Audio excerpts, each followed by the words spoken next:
C'est quand la dernière fois que tu t'es sentie vraiment comblée? En fait, c'est quand la dernière fois que tu t'es vraiment senti où tu n'avais pas besoin d'aller discuter avec d'autres gens, où tu n'avais pas besoin d'aller manger autre chose, où tu n'avais pas besoin d'aller t'acheter de nouveaux vêtements, de t'acheter une nouvelle chose. Où vraiment, tu étais là et tu étais bien, où tu n'as pas eu besoin d'aller chercher plus que ce que tu avais déjà entre les mains et autour de toi.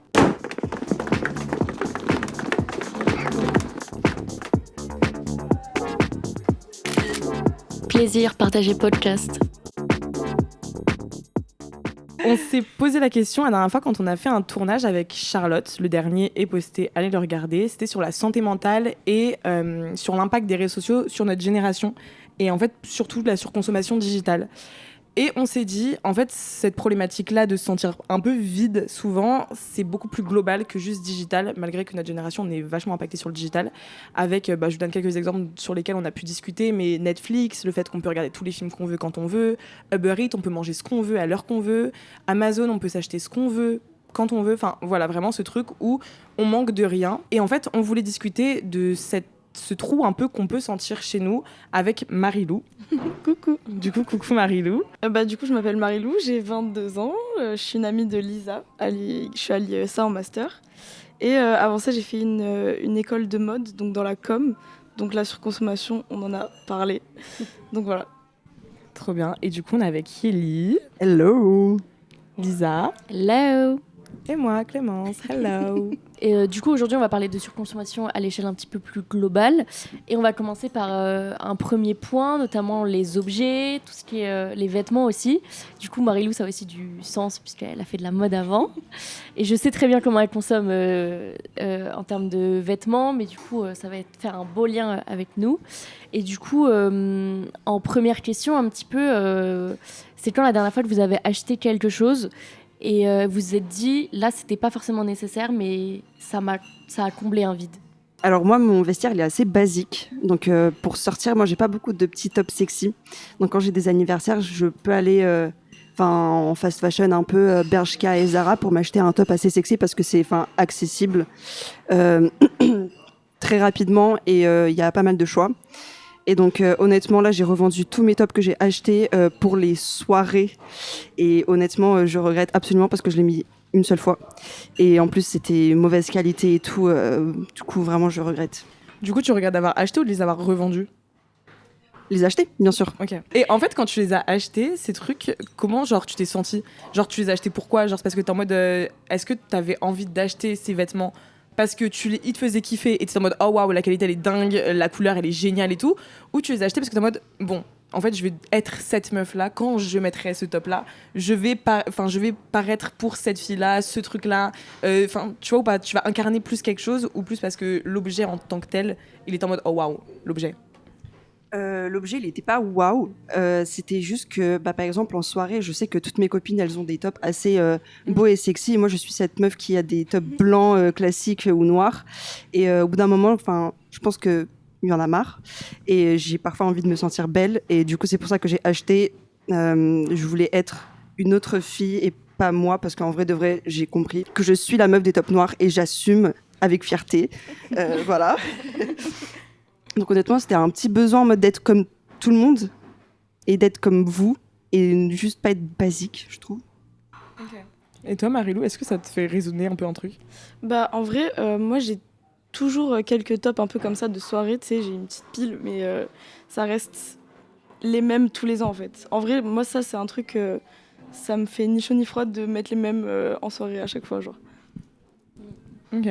Et genre, peut-être Lisa, ça te touchera un peu plus. Et sur les objets, est-ce que genre, il y a des trucs que t'achètes? Et aussi, un truc que je voulais discuter dans cet épisode, c'était le fait d'avoir peur de vendre, de donner, d'avoir une maison vide, d'avoir plus ces objets-là. Alors qu'en vrai, genre, ils sont là, ils servent à rien. Genre un porte-clés ou un truc, un magnète que t'as acheté qui te sert strictement à rien.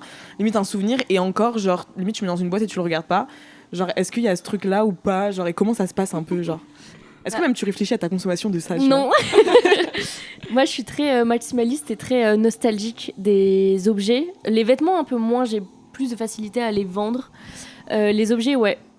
J'ai une caisse, un carton entier chez moi de souvenirs mais parce que c'est trop important pour moi de les garder. Et, même si je les ressors jamais, je sais que dans 10 ans, je peux les ressortir et me dire oh waouh, genre même si c'est juste un bracelet de festival, je vais me rappeler le souvenir de ce festival-là. Et hormis ces trucs-là, un peu que du coup on n'achète pas, il y a quand même plein de trucs. Genre j'ai beaucoup de Sony Angel, j'ai beaucoup de décorations chez moi qui ne servent strictement à rien, mais genre vraiment à rien. Mais parce que j'aime. Ouais, je pense que j'aime être cette meuf qui a une déco cool chez elle. Et du coup, j'achète que des trucs qui servent à rien.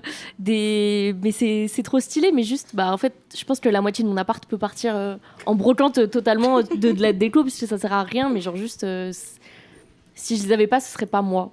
Ok. Mais du coup, je peux facilement dépenser quoi dans ces trucs-là. C'est profond ce que tu dis, parce que ça veut dire que genre ces objets-là, ils te représentent en une certaine façon. C'est que genre toi, en tant que personne en chair, genre c'est pas suffisant entre grandes guillemets, et que ces objets-là apportent une valeur à ton identité. Ouais, en fait, je pense que j'ai toujours été comme ça, même petite, j'ai toujours accumulé les choses, et il y a toujours eu, par rapport à la chambre de ma sœur, qui a toujours été un petit peu plus vide, la mienne a toujours été remplie et dans tous les sens. Et je me suis dit, t'es comme ça en fait, genre juste si t'as l'argent, si tu... Enfin, j'achète pas que des trucs... j'achète pas que de la merde, tu vois. Mais après, ouais.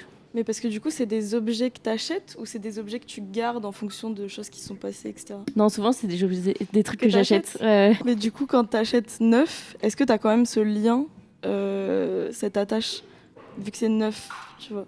Ouais. Après, il y a quand même beaucoup d'objets que j'achète en voyage, en vacances ou dans des choses comme ça. Il y a plein de trucs que j'ai ramenés de mes voyages dans d'autres villes en France. Mais je peux totalement demain aller à un Miniso à côté, là, où ils vendent que des trucs qui servent à rien, et acheter une peluche, quoi. Ça sert à rien, je vais jamais la donner, ça va être sur mon canapé, mais juste, elle est mignonne, du coup, je l'achète. Est-ce que tu les gardes et t'as besoin de les garder? Ou est-ce que t'as une facilité d'être en mode bon, je l'ai acheté, ça m'a fait kiffer, je l'ai gardé 1 mois, 2 mois, je l'ai regardé, si demain il faut la vendre, je me rends compte qu'elle me sert à rien, je vais la jeter ou la donner ou la vendre? Je la vends. Non, je pense que je la vendrai pas, mais je peux par exemple la donner si. Enfin, j'avais fait ça, j'avais acheté une peluche un jour et j'ai des amis de mes parents qui ont eu un enfant. Et en fait, je m'en servais pas. Et du coup, en fait, j'ai donné cette peluche-là parce que je trouvais que c'était cool pour l'enfant. Ça, c'est possible. Je peux donner et je peux me dire, voilà, je l'ai acheté il y a quelques années. Ça peut être un beau cadeau pour un enfant, ou j'ai pas que des trucs d'enfant, mais ça peut être un beau cadeau en soi. Donc, je peux le donner comme ça. Mais je le vendrai pas de moi-même dans une brocante, par exemple. Genre, c'est à moi, quoi. Mais c'est hyper intéressant ce que tu dis, et c'est un peu un point, je pense qu'il faut qu'on garde en gros dans ce truc-là, c'est que du coup, ces objets-là te définissent d'une certaine façon. Ouais, et ça, c'est hyper intéressant parce que du coup, ça veut dire que toi, en tant que tel, en tant que juste personne humaine, il faut des choses en plus pour te définir. Ouais, carrément. Ok, hyper intéressant. Autre question, est-ce que vous avez déjà acheté des choses, enfin, moi, je pense que c'est un peu plus, enfin après je sais pas si vous aussi, mais moi j'achète grave des trucs pour me récompenser ou pour me féliciter. Genre, je suis pas forcément à garder plein de choses chez moi, j'ai vachement de facilité à jeter. J'ai une boîte à souvenirs, à donner ou vendre. J'ai une boîte à souvenirs avec laquelle je me mets trucs importants, mais c'est une boîte en carton, quoi. Mais le reste de mon appartement, la déco, je la vire quand je veux, je suis pas forcément à aller m'acheter des trucs. Oui, c'est pour faire joli, pour qu'il y ait un peu d'âme chez moi, mais vous voyez bien, chez moi, je suis pas du tout à être en mode mettre plein de trucs. Genre, limite, je me force pour qu'il y ait un peu d'identité en plus, mais je suis très mur blanc de base. Mais par contre, il y a vraiment un truc où c'est un peu un rituel. Je vais essayer de m'acheter un truc ou de vivre une expérience pour me féliciter. Et genre là, par exemple, j'ai eu le permis récemment. Bravo, félicitations. J'ai eu le permis et je me suis rien acheté. Et je suis en mode... Enfin, j'ai pas fait de trucs en mode pour célébrer. Alors, j'ai fait plein de trucs entre temps. Je suis partie en Italie, je suis partie à Rome, je suis partie à plein d'endroits, j'ai fait plein de trucs. Mais je me suis pas dit, ok, ça c'est ce truc pour le permis. Et du coup, j'ai un peu ce truc de manque où je suis en mode, faut que je m'achète un truc, et il faut que je m'achète pour le permis, tu vois, genre parce que je veux me le féliciter un peu, voilà. Est-ce que ça vient par le fait que pas, je sais pas. Tu te dis, genre, par exemple, il y a un objet ou un truc que je veux faire et j'attends de faire un truc fou pour pouvoir me dire, ok, je l'ai mérité? Ou est-ce que justement tu fais des trucs un peu fous et tu te dis, ok, qu'est-ce que je mérite à quelle hauteur, et ça, je me le permets parce que j'ai eu mon permis? Genre, ça fonctionne dans quel sens? C'est un peu plus loin que ça. C'est comme si avoir mon permis devenait plus concret parce que je l'avais célébré. Ok, je comprends. C'est pas dans le sens où, c'est... Ok, par exemple, je sais pas, le sac à main que j'ai eu pour mon anniversaire, c'est mon sac à main de mes 21 ans. Et du coup, mes 21 ans, c'est un big deal parce que j'ai eu ce sac à main-là. Ouais. Si j'avais pas eu ce sac à main-là que j'avais acheté avec mes copains et tout, mes 21 ans, je l'aurais fait, bon, vas-y, mes 21 ans, cool. Mais genre là, c'est il y a Mais un truc, il y a une preuve concrète de mon passage à ce moment-là, tu vois. C'est peut-être aussi le fait que tu le vois du coup tous les jours, tu vois. Enfin, genre ça te te rappelle un bon souvenir. Quand tu regardes ton armoire. Et du coup, c'est plus du coup de la surconsommation, mais pour. En plus, c'est aussi un peu genre niche, mais c'est pour du coup me prouver que j'ai vraiment fait ces trucs-là et que j'ai vraiment vécu ce truc-là. Comme si j'avais peur d'oublier, j'avais peur de pas exister, j'avais peur de pas, tu vois, genre. Alors que, enfin, tu vois, genre par exemple, je suis partie à Rome, j'aurais pu très bien me dire c'était mon voyage de mon permis, tu vois, mais non. Et je pense qu'il aurait eu plus de valeur, alors ça aurait été le même voyage, si je l'avais fait de manière à. Si j'avais fait ce rituel-là. Du coup, je pense pas que c'est surconsommé quand il y a du sens. Il faut se récompenser au bout d'un moment, parce que moi, je pars du principe que la vie, elle est déjà très dure. Et quand tu te fais pas de petits cadeaux comme ça qui a du sens, mais c'est nul. Enfin, et ça dépend aussi du niveau. Genre, si tu dis, ouais, je vais acheter 100 balles chez Bershka parce que j'ai eu 20, tu vois, ça, oui, c'est nul. Et t'as des 20 chaque semaine. Mais là, genre, c'est ton permis. En vrai, de vrai, ça peut se comprendre que tu peux dire, ah bah, je vais au resto. Et là, tu surconsommes pas. En fait, ça dépend de la manière dont tu consommes consommes pour te récompenser. Oui, c'est ça. C'est ça, en fait. Oui. Si évidemment, enfin, t'as raison, si tu consommes parce que tu te dis, ah là là, purée, j'ai envoyé un message à ma daronne pour lui demander comment elle allait, pouf, quelle gentille fille, et tu t'achètes un truc, bon là, oui, mais c'est vrai que si c'est que dans des occasions, on va dire, dans l'année, enfin, je trouve ça cool. Ce que je trouve intéressant à souligner dans ce truc-là, c'est que j'ai pas besoin de partir à Rome. J'ai pas besoin de m'acheter un nouveau sac. Pour moi, la surconsommation, elle arrive à ce niveau-là quand tu vas prendre, acheter, voir, regarder, discuter sur quelque chose où t'as pas besoin. Mais après, je trouve qu'en soi, on n'a jamais besoin, tu vois. Enfin, dans le sens où un sac à main, c'est pas un besoin, c'est aussi une envie. Et comme elle disait, si on fait pas les choses aussi par envie des fois, du coup, il y a plus de sens. Donc c'est vrai que la limite, elle est fine. Exactement. Mais c'était aussi, enfin, pour répondre à ça, que même, enfin, en fait, comment ça se fait que, par exemple, pour ce truc-là que j'ai fait, j'ai besoin d'avoir, c'est vrai, limite, ça devient besoin, alors que ça n'en est pas, tu vois, je veux avoir un sac ou quelque chose qui va le représenter, alors que cet événement en lui-même se suffit à lui-même. Pourquoi je veux chercher quelque chose en plus? Et puis quand j'aurai ce sac à main, ou quand j'aurai parce que je réfléchis à m'acheter des AirPods Max 2, quand j'aurai ces AirPods Max 2, j'aurais envie de quelque chose d'autre.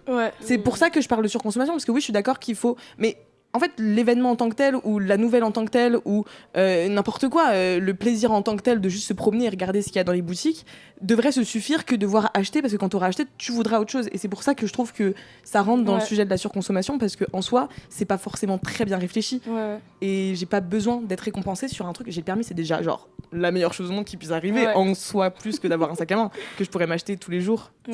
Du coup, Clémence, elle a abordé le sujet sur une nécessité d'acheter des objets et de les consommer d'une manière intelligente ou pas. Et du coup, on voulait aussi parler sur le fait de consommer les gens aussi d'une manière intelligente ou pas. D'une manière où, par exemple, on sait que notre groupe de potes, ils font une soirée, et nous, on n'a pas forcément envie. Et le fait qu'on veut pas rater la soirée, et sur le fait qu'on a toujours besoin d'être présente, on y va au final. Et en fait, même, tu profites pas tant que ça, parce que tu t'es un peu forcé. Donc, je voulais savoir si ça vous est déjà arrivé de venir à un endroit et de comprendre qu'en fait, t'es venu juste pour pas avoir la FOMO.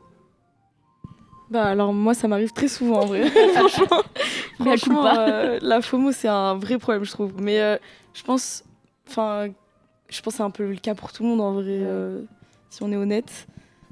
Mais moi ça va. Okay. Genre j'ai un peu passé ce step de FOMO parce que je l'avais énormément quand j'étais au lycée et sauf qu'en fait j'ai été tellement dégoûtée de sortir parce que ça sortait vraiment tout le temps et de sortir et vraiment d'être là. Et tu sais, vraiment, j'étais assise, c'était des soirées garage, hein, donc pour te dire. Donc j'étais là, comme ça. Et vraiment, j'ai passé une mauvaise soirée. Et en fait, à force de le faire et de me forcer à y aller, j'étais en mode, non. Et ça m'a dégue. Et du coup, depuis, en fait, je me rends compte que je préfère tellement ne pas sortir et me reposer pour le lendemain, me lever tôt et faire les trucs que j'ai envie de faire, plutôt que me forcer à sortir le soir. Et du coup, genre, je suis grave sortie de ce truc-là de FOMO, en vrai. Ok. Bah, après, moi, je sais que c'était vraiment la même chose au lycée, mais quand j'ai fait mes études à Lyon, toutes mes potes elles étaient très house. Moi c'était un style de musique que j'aimais pas, donc en fait je savais que si je sortais, Enfin, si je voulais être avec mes amis, fallait que j'aille écouter de la house, un truc que j'aime pas forcément. Donc c'est vrai que je me forçais un peu dans ce sens-là, mais parce qu'en fait j'avais envie de passer des bons moments avec mes amis et que c'était ça ou rien entre guillemets. Et du coup ça en devenait un peu agréable, tu vois. C'était le fait de se forcer, c'était juste. C'est hyper intriguant parce que du coup, t'as préféré te forcer à faire quelque chose que tu n'aimais pas pour consommer le fait d'être avec des gens plutôt que de mettre ta limite, être en mode bah écoutez, moi si j'ai envie de vous voir mais je ne suis pas prête à vous voir dans cette situation là, je préfère vous voir autour d'un café ou dans un truc comme ça, tu vois. Bah après je sais aussi que j'étais jeune, tu vois, j'avais 18 ans, j'étais en mode en vrai je connais pas, pourquoi pas, c'est pas forcément ce que je kiffe mais aussi je connaissais pas forcément ce que j'aimais, tu vois, genre puis aussi mes copines elles étaient pas là en mode on va te forcer à faire ça, elles étaient en mode nous on a envie de faire ça. Et moi, j'étais en mode, bah, je vais pas être une contrainte, tu vois. J'ai envie de passer un moment avec vous. Mais c'est vrai qu'après, tu vois, limite, je me suis adaptée, en fait. J'étais en mode, bon, bah, c'est sympa, c'est pas ce que je préfère, mais voilà. Je sais pas, vous... C'est triste. C'est super triste. Non, mais après, tu vois, j'ai pris le temps de découvrir aussi ce que j'aimais, moi. Et mes copines, elles étaient là pour moi, tu vois. Elles étaient en mode, bah, on vient avec toi, même si c'est pas notre style. En fait, c'était un échange aussi, tu vois, genre. Là, c'est bien. Enfin, c'est réciproque, tu vois. Oui, elles ont fait quand même des efforts aussi. Exactement, ouais. Moi, en vrai, c'est un peu des deux. En fait, le problème, c'est que j'ai toujours été dans des groupes de potes où t'as des refs très très vite. Et du coup, le fait de pas aller à une soirée, tu rates une ref où on va en parler pendant 10 ans. Et j'avais beaucoup ça au lycée. Nous, on faisait des soirées tous les week-ends, c'était terrible. Et bon, de toute façon, on n'avait rien d'autre à faire, donc on y allait quand même. Mais après, c'est un peu parti en études sup parce que du coup, mes potes du lycée, je les ai plus revus. Et du coup, quand je rentrais pas forcément, que eux rentraient, il y avait des soirées, je ratais la ref. Bon, au final, tu t'habitues. T'essayes de rentrer quand ils parlent de la ref. Je suis en mode, expliquez-moi, comme ça aussi, je rentre dans le truc et je rigole avec vous. Mais après, tu peux vite te retrouver dans des situations où en fait, ils sont morts de rire, ils sont 10 morts de rire devant toi et toi, t'es là en mode, bon, bah, j'étais pas là, quoi. Mais ça revient parce que, bah, avec les études sup, forcément, j'ai d'autres groupes de potes. Et du coup, c'est pareil. En vrai, ces 3 dernières années, ça a été sur les soirées ou quoi. Nous, on était moins comme ça. Je sais que notre groupe de potes en master, c'est un peu comme ça. Genre, tu peux vite rater un truc drôle qui s'est passé, une ref et tout. Et ouais, du coup, après, moi, je me force. En fait, j'arrive quand même, si je me force à me dire soit je me casse, soit la soirée est cool finalement.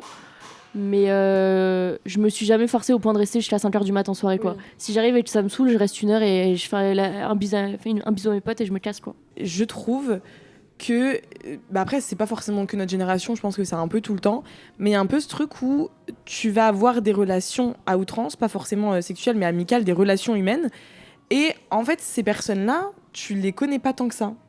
Est-ce que bah vous vous êtes déjà senti mal ou bien à propos de ça? Est-ce que genre vous avez tendance des fois à surconsommer des échanges avec des gens alors que bah en fait t'as pas forcément envie de leur parler, ou juste un peu limite pour un statut ou pour un truc, mais pas forcément vraiment une envie profonde derrière? Ça me fait penser beaucoup aux relations que les Américains ils ont. Genre, hi, how are you? You okay? You're my best friend. Love you. So pretty. Genre, c'est des discussions un peu dans le vide, je trouve. Moi, j'essaye d'éviter ça, mais si bien sûr, un moment, quelqu'un m'attrape. Salut, ça va? C'est comme en mode, au travail. T'as passé un bon week-end, Sandrine? Et t'as pas envie de raconter ton week-end, tu vois. Mais bon, je raconte parce que sinon je vais passer à la méchante. Mais bon, mais oui, je pense que ça arrive de temps en temps, mais pas forcément parce que je traîne pas avec des gens que je ne veux pas traîner avec. Donc voilà. Et toi? Je dirais qu'en vrai, c'est toujours un peu nécessaire quand on arrive dans une nouvelle zone sociale, genre par exemple le master, tu vois. Ouais. Du coup, tu parles, t'essayes forcément un petit peu, mais moi, c'est vrai que je suis un peu timide, donc j'attends plus que les gens viennent vers moi pour entamer une conversation, parce que je suis pas hyper à l'aise avec justement, comme tu disais, les petites discussions où t'es là en mode, bon, et toi, tu fais quoi dans la vie? Tu vois, c'est un peu, ça me met pas forcément à l'aise. Donc voilà. En vrai, les trucs où tu fais quoi dans la vie, je trouve ça cool parce que t'en découvres sur la personne. Mais vraiment, moi, je parle des discussions genre la pluie et le beau temps, genre en mode ou tu sais, les sujets d'actualité. Bon, quand t'es avec tes potes, c'est drôle les sujets d'actualité parce que vraiment, on en fait un débat genre hyper important. Mais genre, tu sais, les trucs en mode t'as vu le dernier truc et tout, ouais, sympa. Le truc, c'est que ça peut vite se finir. Enfin, nous, on a fait une soirée d'anniversaire il y a 2 jours. On a commencé à parler avec des gens qu'on connaissait pas, et en fait, juste après avoir fait le tour de table de qu'est-ce que vous faites dans la vie, on s'est regardé. Bon bah voilà quoi, voilà, et bah Il y a pas d'atome C'est crochu. vite, en fait, ça peut vite être un peu gênant.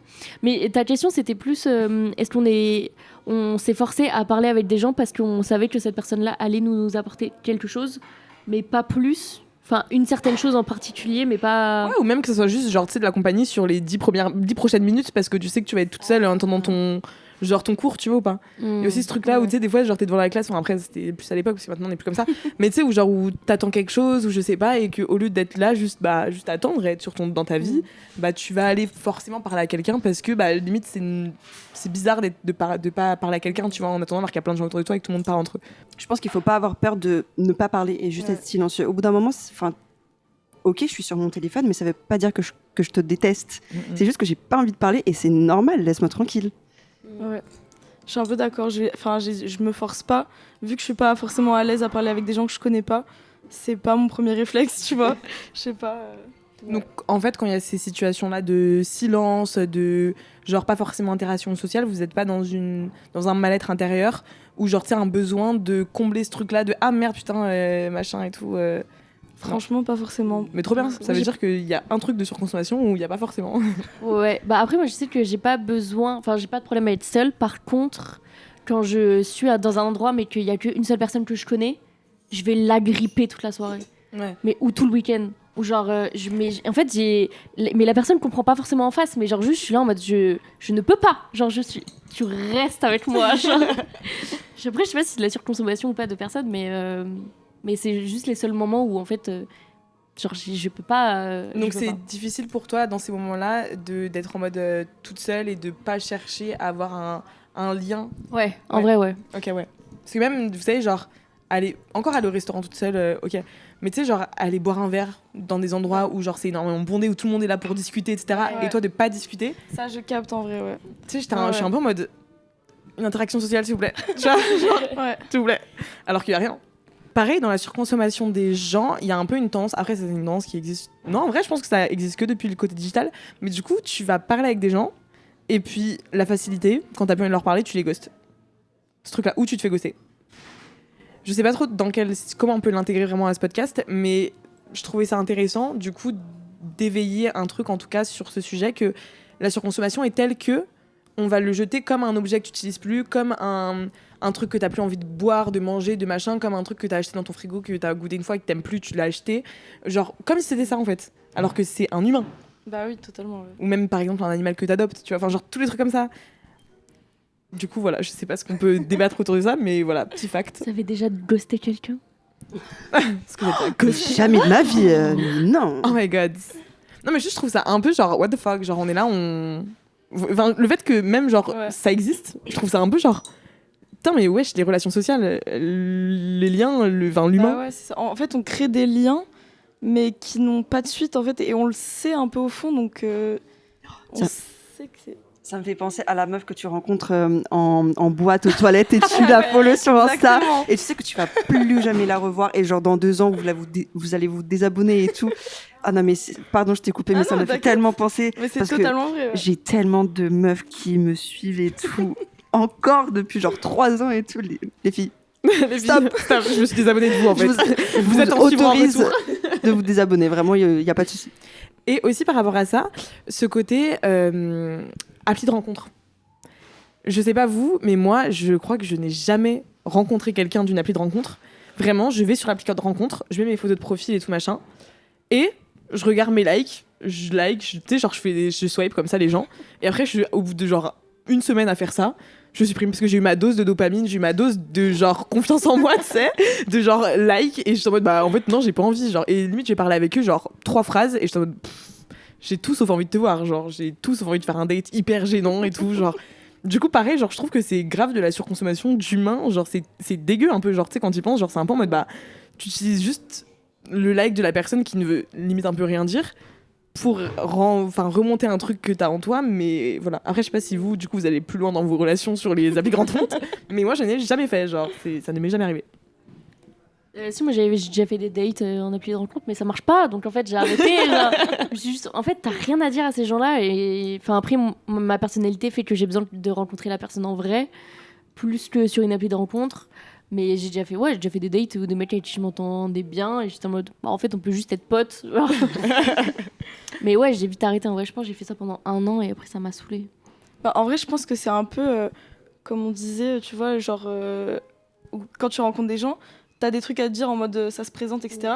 Mais en fait, tant que t'as pas une connexion, genre sur un point avec quelqu'un, bah t'as pas de lien en fait. Et c'est impossible à créer de toutes pièces, tu vois, quand tu rencontres comme ça. C'est ça qui est difficile, mais je pense que c'est pas forcément néfaste, tu vois, genre, c'est cool de rencontrer des gens, ça peut matcher, ça peut pas matcher, mais c'est pas un drame, je trouve. Bon, après, moi, j'ai rencontré mon mec sur Hinge. J'allais dire, pour toi, ça marche très très bien. Ouais, depuis presque 2 ans, ça se passe très bien. Et aussi, j'ai rencontré une copine sur Bumble, trop chouette. Laurine, bonjour. Non, honnêtement, enfin, je sais filtrer les gens. Et enfin, honnêtement, je pense que ça se voit direct si c'est un connard ou une connasse. Enfin, pardon. Mais je trouve que c'est vrai que le concept de faire comme ça, c'est tellement Black Mirror et tout. Et en plus, genre, tu swipes et tu dis, oh non, je sais pas, peut-être plus tard, le prochain gars, il va être plus matchable que l'autre. Et du coup, genre, t'as des attentes qui montent, mais comme ça, genre. Mais c'est pas très sain. Hein. Le supermarché, genre. T'es là, genre, tu fais tes courses. En fonction de la taille, du machin, du truc, c'est trop chelou. Genre... Je me vois au marché un dimanche matin en train de regarder. Ouais, pas assez mûr, moi. Non, trop blond. Ouais, non, trop de barbe. Mais on se prend pour qui ? Qui ? Vraiment, cette génération, enfin même pas, mais genre, on a créé des monstres. Choquée. Mais du coup, ça fait penser aussi à les personnes qui ont besoin d'avoir un body count. Un body count. Un body count. Include. Corps compte. Non. Un body count élevé ou qui vont vouloir consommer du sexe et tout avec plein de personnes différentes. Je trouve que ça rentre de ouf aussi dans la surconsommation de gens, le fait d'avoir sans cesse besoin de coucher avec de nouvelles personnes et de pouvoir se dire bah ouais, moi j'ai 70 de body count et tout. Genre, ou même les gens qui... Ouais, et même les gens qui font une tête bizarre quand tu dis ah ouais, ça fait genre 3-4 mois que t'as pas couché avec quelqu'un, ils sont en mode oh bah, même body count 4. Ça y est, frère. T'as pas couché avec un blond? Mais ça va pas? Mais quoi? T'as pas fait les Australiens? Non mais c'est quoi cette question? Enfin laisse-moi tranquille. Il y a grave ce truc avec les origines. En mode meuf, faut trop que tu testes je sais pas quoi. Non mais ça c'est horrible. Mais oui, mais t'as jamais eu ça? Non. Ah si, bien sûr. Genre en mode ah meuf, mais t'as jamais testé les machins? Mais wesh, faut que tu testes. C'est une dinguerie au lit. Mais on est à la boulangerie ou quoi? Enfin ouais. J'avoue. Et même juste le concept du body count, je trouve ça body count. Enfin, c'est horrible. C'est dingue, on n'est pas des machines, genre. Non, mais c'est vrai. Ouais. Libéré. Autre truc, en vrai, que je voudrais rentrer dans ce truc-là de la surconsommation, c'est quand on sort, moi j'ai grave tendance à... Mais pareil, c'est plus dans le côté où genre... Je veux ressembler à quelqu'un ou faire partie d'une foule, etc. Mais je pense que ça rentre avec le body count et toute la surconsommation. C'est l'alcool. Il y a des fois où je ne m'écoute pas, où je n'ai pas envie de boire d'alcool, où je n'ai pas envie de faire ça, et je me force à boire un verre parce que tout le monde boit un verre. Et où tu sais, genre, limite, j'ai un peu honte de me dire ah non, vas-y, est-ce que je vais louper quelque chose si je bois juste une sampée et tout le monde boit de l'alcool et du coup ils vont trop rigoler et moi je vais être en mode bah non, c'est pas drôle votre blague, tu vois, genre je suis pas bourrée. Bref, mais je trouve que aussi dans cette surconsommation, genre tu sais, genre sociale, du truc de ces codes-là que t'as pas forcément envie de prendre, mais t'as envie de passer un moment social avec les gens et je suis grave dedans. Genre, je me ressens grave en mode... je sais pas comment en sortir vraiment bien. Mais oui, en vrai, je suis d'accord. Enfin, même, je trouve qu'il y a des lieux aussi qui sont typiques où, en fait, quand tu vas dans un bar, genre, c'est logique de prendre une bière, tu vois, ou un cocktail ou un truc comme ça. Alors que, est-ce que t'aimes la bière? Moi, j'adore, hein. Mais... je vais Moi, pas... bien, mais je prends des Monaco. Bah voilà, je sirop dedans. pas de la bière. T'aimes pas la bière? C'est de la limonade et de la grenadine. Ouais, t'inquiète. Il y a genre 7 bières, t'aimes pas la bière? Si, en vrai, j'aime bien la bière, mais je préfère les Monaco, c'est plus sucré. Oh, le gros bébé. Mais donc t'aimes pas la bière? Si, j'aime bien la bière. Grenadine? Non, j'aime bien la bière, mais je peux prendre une blonde comme ça. Y a pas de problème. Je préfère genre... les Monaco. Je peux prendre une blonde, mais s'il y a un Monaco, je préfère prendre un Monaco. Ok. Donc tu te considères aimer la bière? Genre t'es une kiffeuse de bière? Ah ouais. Genre la IPA et tout, c'est ton truc? Ouais, de ouf. Oh waouh. J'aime bien. Ok. Mais du coup, quand on est au bar, je vais plus facilement avoir... Pas me sentir mal, mais je vais plus facilement oser me dire je prends une limonade s'il y a une personne en face qui prend pas d'alcool non plus, tu vois. Que si tout le monde prend une bière, je vais être là en mode bon, allez, vas-y, une bière. Alors que j'ai pas forcément envie de boire une bière. Et est-ce que vous avez aussi ce truc-là de, du coup, genre, par rapport à ce truc-là de, comme tu dis, genre, prendre de l'alcool en fonction de ce que prennent les autres, mais du coup, de dire, ouais, si je prends pas d'alcool, je vais louper un moment social et une connexion sociale parce que t'as un petit coup dans le nez, du coup forcément t'es plus apte à machin. Ouais. Bah, je pense que oui, hein, perso. Je trouve que ça détermine grave. Ça détermine grave des soirées en mode tu vas prendre une bière, t'es en mode est-ce que ça va durer longtemps? Tu vois ce que je veux dire? Je sais pas comment expliquer, mais. T'auras plus tendance à te dire qu'est-ce qu'on fait après plutôt que bye chacun chez soi. Consommer en mode pas pour le goût, du coup, mais vraiment pour si on sort, je prends une bière, si on sort pas, je rentre chez moi, voilà, mais. J'ai passé une soirée avec celle avec qui on a fait le podcast la dernière fois, une soirée où on est resté ensemble de 21h à 4h du matin en buvant que des mocktails. Et c'était genre une des meilleures soirées de ma vie. Et j'étais en mode genre, pourquoi on genre fait pas ça tout le temps, genre c'est trop cool. Même genre j'aimerais trop passer une soirée à danser, genre à vraiment faire la fête et tout, mais sans boire d'alcool. C'est trop bien d'être sobre entouré de gens bourrés. Hein. C'est exceptionnel. En soirée, c'est très drôle. Hein. C'est très bien, mais franchement, c'est très cool. Tu fais pas chier un moment? Si, un peu, mais c'est quand même marrant au début. Si on te retrouve dans le canapé en train de jouer à Candy Crush pendant qu'il est dans la boîte. Soul, là. Allez, mais je sais qu'il y a plein de soirées. Un exemple typique, la dernière fois, on avait fait une soirée. On avait fini dans un bar, on était quand même un peu alcoolisés. Et il y a un mec de notre promo qui est passé avec qui on avait parlé qu'une seule fois. Et en fait, le fait d'être bourré, on était là en mode hey! Et on a appelé son prénom, il est venu, il a passé la soirée avec nous. Mais si on avait été sobre, jamais je pense qu'on l'aurait moins fait en mode à l'appeler. Juste le fait d'être bourré, ça nous a. Et je pense qu'il y a aussi ce truc de. C'est plus facile d'aller parler aux gens quand t'es alcoolisé. Du coup, t'as aussi envie de retrouver un petit peu cet été-là à chaque fois, qui est pas non plus bourré, mais t'es un petit coup dans le nez, parce que c'est plus simple. Et parce que t'oublies un peu tous les trucs que t'as tous les jours. Tu dis, ah bah là, moi je sais que j'articule pas trop, bah en fait je l'oublie quand je suis bourrée, parce que je sais que c'est pire de toute façon. Enfin, ce truc-là où t'oublies un peu tes imperfections et tu te dis, bah de toute façon je suis alcoolisée, je m'en fous quoi. Et pourquoi, genre notre réflexe tout de suite, ça va être de surconsommer de l'alcool et pour avoir, au lieu de juste être en mode, ok, en fait, je suis la même, je reste Lisa bourrée ou pas bourrée, je peux être la personne bourrée mais sobre, tu vois, genre je peux avoir cette fougue-là parce que regarde, j'y arrive très bien quand je suis bourrée, donc en fait c'est pas terrible, tu vois, c'est pas un truc de ouf. Ouais, parce que je pense qu'il y a facilement le truc de si t'es un peu lourd ou un peu gênant et tout, ils sont là, de toute façon elle est un peu alcoolisée, donc ça passera plus facilement que elle est comme ça, tu vois. C'est une excuse. Ouais, je pense que ça peut être une excuse pour certains trucs où tu te dis si je flop, je suis juste alcoolisée, donc c'est ok, tu vois. Mais du coup, ça devrait pas, c'est juste des peurs intérieures qu'on a d'être qui on est en vrai. Putain, c'est hyper intéressant. C'est comme quand tu vas au bar, souvent en happy hour, en vrai, la bière, elle est genre 1€ plus chère que le coca. Du coup, en fait, autant prendre la bière, quoi. Et encore, genre, le coca est au même prix que la bière, limite, des fois. Oui, c'est ce que j'allais dire. Je sais qu'il y a une loi qui dit que quand t'as de l'happy hour sur l'alcool, t'es obligé d'avoir de l'happy hour sur les choses sans alcool. Sauf que la plupart du temps, limite, c'est le même prix et c'est même pas moins cher. S'ils savent qu'ils se font une plus grande marge, je pense, sur l'alcool que exactement. sur le soft. Et donc, en fait, vraiment, genre, malgré ce fait que oui, on surconsomme, qu'on est en mode oh my god, c'est moi qui ai décidé d'aller m'acheter ce truc-là alors que j'en ai pas besoin, c'est moi qui ai fait une commande sur Zalando alors que il y a pas besoin d'acheter des trucs. Mais en fait, il faut aussi qu'on comprenne que ces sites internet-là, cette façon de consommer dans les bars, cette façon de consommer sur les applis de rencontres, cette façon de consommer toutes sortes de choses, elle a été pensée et créée par des ingénieurs qui nous poussent à faire ça. En parlant de manipulation au travail, moi par exemple, je travaille pour une marque de vêtements.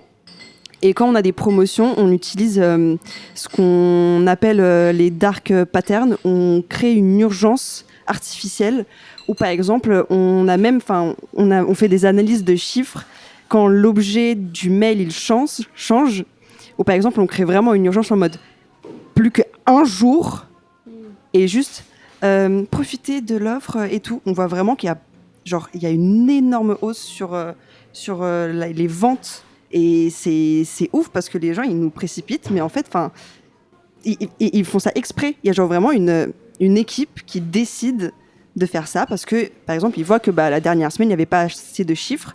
Ils font ça pas très souvent. Et du coup, ils choisissent en fonction du timing, si l'offre, si c'est pertinent ou pas. Et c'est tellement réfléchi. Et du coup, vraiment, c'est pas toi qui es vraiment responsable de l'achat, c'est plus les personnes qui t'insistent à le faire.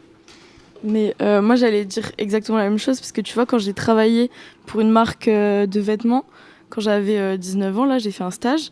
Et c'est vraiment là que ça m'a ouvert les yeux complètement parce que j'étais vraiment choquée quand je suis arrivée et qu'en fait, j'ai compris que mon métier de communication, c'était ça. En fait, c'était en fonction des chiffres, il fallait pousser à l'achat toujours plus. Alors que moi, je suis arrivée, c'était une marque qui se voulait hyper artisanale, traditionnelle. On fait tout fabriquer en Inde, à la main, etc. Et au final, mon travail, c'était de dire dans 24 heures, la fin du code promo, etc. J'étais en mode, mais c'est pas ça que je veux faire en fait, tu vois, genre c'est... Ouais, certes, on a notre propre volonté, on a envie de faire plein de choses, etc. Et on a envie de changer le monde, de moins consommer, de se suffire à soi-même, de sentir un peu d'être comblé tout le temps, sans avoir besoin d'avoir toujours un truc à fêter, un truc à boire, un truc à manger, un truc à regarder ou même des amis à avoir. Mais en fait, il faut vraiment comprendre, il faut vraiment genre capter que notre cerveau est soumis et ils ont capté chimiquement comment ça fonctionnait, ils ont capté neurologiquement comment ça marchait et que on est vraiment genre on est un produit littéralement de tout ça. Ça c'est comme les réseaux sociaux, il y a même sur autre chose, il y a une expression qui dit que quand c'est gratuit c'est toi le produit, donc et en vrai ça marche pour beaucoup de choses et même quand c'est pas gratuit c'est très souvent toi le produit genre. Exactement. Parce que, comme Lisa elle le dit, plus tu restes sur Instagram, plus ils gagnent de l'argent. Donc c'est gratuit, mais d'un côté, ton temps leur ramène de l'argent. Donc voilà. Et en vrai, après toutes ces belles choses, pour conclure, j'aimerais bien qu'on puisse un peu voir, vous, est-ce que vous avez déjà mis des choses en place pour essayer de sortir de cette dépendance, de cette surconsommation, de ce besoin d'avoir toujours plus et d'être en mode non, écoute, là moi je veux être comme ça et je veux pas me laisser genre partir dans tous les sens et me forcer à faire des trucs. Non, genre un peu se recentrer, être en mode non, je ne dépends pas de ça, je suis comme je suis bien comme je suis, j'ai pas besoin d'avoir plus. Est-ce que vous avez déjà genre des petits tips ou des trucs comme ça? Je parlais au début du fait que j'ai vendu des tops de soirée et tout a commencé avec le fait que l'hiver il est fini et du coup je ressors tous les petits tops de printemps et les petites jupes et du coup j'ai fait un énorme tri et j'ai vu des vêtements que je gardais depuis 3 ans en disant pour une occasion quand je vais maigrir, quand nanana et il restait, je le touchais pas du tout et je me suis dit ok là je le vends. Je l'ai vendu et je me suis rendu compte quelques mois après que en fait je n'ai rien ressenti. Et c'est un peu comme la drogue et des tatouages en mode tu revois, t'as envie de plus de vendre parce que t'as des sous, ça te libère de l'espace et t'es que en bénéf, en vrai de vrai. Et du coup, moi je trouve que c'est très très très intéressant de juste se détacher, essayer une fois de se détacher et après tu vas voir que en fait c'est plus simple que tu pensais. De ouf. Et ça t'aide tellement. Et même, j'ai vendu un top au début et j'ai vraiment senti un petit soulagement. J'ai l'impression que tous ces vêtements, ils étaient ici comme ça et j'étais... Oh. Et là, du coup, j'ai refait un peu ma garde-robe. Vraiment, j'ai tout vendu et honnêtement, c'est que le début et je veux être cette fille-là qui a que des basiques et tout et j'en ai pas besoin de plus. On n'a pas besoin d'avoir 35 000 tops pour une soirée. Moi c'est pareil sur les vêtements, c'est un peu l'inverse de ce que tu dis en vrai, c'est ça qui est drôle. Mais c'est, tu vois, par exemple, moi j'essaye toujours, j'ai de la chance aussi d'avoir, par exemple, ma grand-mère qui me donne énormément de vêtements. Et en fait, des fois je me suis dit, je vais prendre des choses, je sais pas encore si je vais les mettre, mais en fait, faire l'exercice de sortir de ma zone de confort et porter des choses qui m'ont été données, et c'est là que ça m'empêche d'acheter. Parce qu'en fait, c'est là que je me dis, en fait, je me crée mon propre style, en essayant de sortir de ma zone de confort et en portant ça, tu vois. Donc voilà.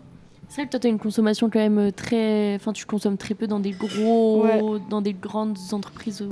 En fait, ce truc, ça m'a permis de couper cette envie quand je vois des pubs, etc. Genre, souvent, tu as une urgence, tu sais, justement, comme on disait, de vouloir acheter. Et en fait, de voir qu'en fait, c'est des basiques et que j'ai pas envie de ressembler à tout le monde quand j'ai envie de mettre ce que je mets. Avec comment je suis habillée aujourd'hui, c'est pas hyper pertinent, mais c'est là que je me suis rendu compte que ça servait à rien et que j'avais juste pas envie de passer mon temps dans les boutiques, etc. Genre. Ouais, bah moi c'est un peu pareil. En vrai, comme je commence à développer un petit peu plus mon style, je fais quand même des achats, on va dire, une fois par an dans une grosse enseigne, genre notamment, bon, je veux pas dire la marque en fait. Mais après, moi j'ai un problème au niveau des. Enfin, j'essaye de faire beaucoup de fripes et beaucoup de Vinted de plus en plus. Je sais que, bah, en fait, pareil, moi tous les ans, je fais un gros tri dans mon armoire et je me dis, ça, t'y as touché dans l'année? Non, donc soit tu le vends, si au bout de 2 mois ça se vend pas, je donne. Voilà, je donne à des assos et tout, ça va plus vite et en vrai, je m'en fous. Cet argent-là, je l'ai déjà dépensé en fait, donc c'est pas grave si je l'ai pas en retour. Et. Et là, récemment, j'ai coupé des jeans que j'avais pas remis depuis 1 an et j'ai dit au moins je vais le couper, ça va me faire un short, je vais essayer de le styliser. Et si dans 1 an je le mets pas, bah tant pis, je le donnerai, tu vois, c'est pas grave. Je préfère fonctionner comme ça. Et ouais, après, moi j'ai une morphologie qui fait que très souvent je suis obligée d'acheter des jeans en neuf parce que j'ai une morpho un peu spéciale. Mais par contre, tout ce qui est les hauts et tout, j'essaie vraiment Vinted. Surtout maintenant, tu peux mettre une photo dans le Vinted et ça te trouve que des. Enfin, donc en fait, c'est beaucoup mieux. Par contre, sur les objets, j'ai encore du mal à. Bon, je suis pas du tout prête en fait. J'accumule toujours et peut-être un jour quand j'aurai vraiment plus de place dans mon appart, je changerai. Je changerai d'appart, je pense, mais voilà. En vrai, moi, la technique que je fais, c'est vraiment chez moi. Genre, je pense vraiment, limite tous les mois, je fais des gros rangements parce que je suis très en mode c'est le bordel, c'est hyper propre et puis petit à petit ça se dégrade, puis après je fais un grand ménage chaque fois, genre je rebrand mon appartement, genre je rebouge les meubles et tout. Enfin après vous voyez pas trop, mais enfin parce que ça revient toujours au même moment, mais à chaque fois je les bouge et je les remets. Et bref, et en fait quand je range, du coup je regarde ce qu'il y a sur mon bureau, etc. partout. Je suis en mode ok, ça est-ce que je l'ai touché récemment? Non, ok, ça dégage. Ça non, ok, ça dégage. Ça non, ok, ça dégage. Et pareil pour mes vêtements, genre à chaque fois je suis en mode ça non, ça dégage. Et du coup j'ai des énormes sacs que je vais donner du coup à une copine à ma mère qui a une fille qui est un peu plus petite que moi, du coup elle peut prendre tous mes vêtements. Et voilà. Mais du coup, sur les achats, le tri de chez moi, c'est grave facile parce que, genre, au début j'avais du mal, mais vraiment maintenant je suis vraiment en mode non, j'utilise pas, ça dégage. Non, j'utilise pas, ça dégage. Mais sur les achats, j'ai un peu plus du mal. Mais ce que j'ai trouvé comme solution, c'est qu'en fait j'ai compris que le style, et ça c'était un truc où j'avais vachement du mal à capter, que le style ça dépend pas de ce que tu achètes et des nouvelles pièces que t'as, mais c'est comment t'arrives à les assembler. Et ça, j'ai eu tellement du mal à comprendre qu'en fait, genre, parce que moi je voulais trop genre m'habiller, être une fashion et tout. J'étais en mode non, mais genre, je veux trop me trouver un bon style, un style à moi et tout. Et donc, j'étais en mode ouais, bah attends, faut que je regarde les pièces. Et à chaque fois, quand je regardais les pièces qu'il y avait, bah, c'est des trucs que j'avais limite quasiment pareil dans mon armoire, mais juste plus anciens. Et du coup, je pense que vraiment, genre, essayer de checker ce que les rêves sur Pinterest, comprendre comment ils ont assemblé, des trucs qui peuvent se ressembler, etc. Et tu les mets, et je te jure que t'auras limite quasiment le même style que la meuf sur Pinterest, mais genre avec les trucs que t'as sans avoir besoin d'acheter de plus. Juste t'achètes des trucs basiques, genre des bottes, un jean et des tops de noir blanc et des petits trucs au-dessus et des foulards. Franchement, t'es trop stylé pour genre limite 1 mois, genre y a pas de souci. Et voilà. Juste, il y a une appli en petit, je sais pas si on va le garder, mais il y a une appli où en fait tu peux prendre en photo tous tes habits et ça te fait des idées de tenues. Et après, toi, tu peux les remixer et en fait, genre très facilement, pour 2 mois, tu peux avoir des tenues différentes. Et même, genre pareil, sur la surconsommation de vêtements, moi, je me suis rendu compte que les gens par exemple, si tu mets une tenue le lundi, tu mets le même jean le mercredi et je sais pas, le même pull le vendredi que t'as mis le lundi, les gens ne se souviennent plus de comment t'étais habillé la veille.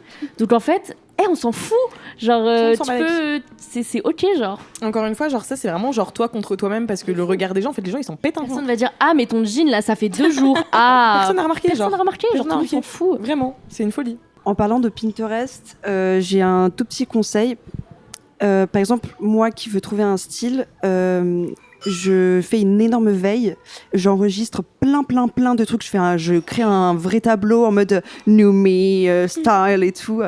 Et du coup, j'enregistre que des trucs que j'ose pas faire ou par exemple qui me plaisent tout simplement. Et après, au final, après, je regarde et je vois quelle pièce revient et c'est cette pièce que j'achète. De ouf. Voilà. Exactement, meuf, c'est pareil. Dinguerie. C'est super pratique. Et même, après, tu peux te rendre compte que tu as cette pièce, oui, mais juste elle est stylisée. Par exemple, la meuf, peut-être elle a juste coupé ici, ou par exemple, elle a pris un chouchou, elle a un peu monté. Et honnêtement, c'est aussi très intéressant comment, avec les pièces basiques, tu peux faire tout ce que tu veux. Tu peux, avec une chemise classique, tu peux la retourner, tu peux mettre à l'envers et tout. Honnêtement, jupe, Ah, mais bien sûr, c'est juste une question de créativité, si t'as la flemme ou pas. Voilà. C'est pour ça que je vais apprendre à coudre. Comme ça, en fait, il Tellement. y a plein de trucs. Ouais. Moi, je coupe beaucoup mes trucs en ce moment, mes jeans, mes t-shirts et tout. Ça se voit beaucoup, hein, mais je coupe tout. Et en fait, je me dis, si tu le recouds un peu derrière, bah, ça se voit moins que tu l'as coupé. Mais coupez vos vêtements, en vrai. Mais L'upcycling, j'ai c'est grave, vraiment ouais. la meilleure solution en vrai. Hein. Mm. Franchement.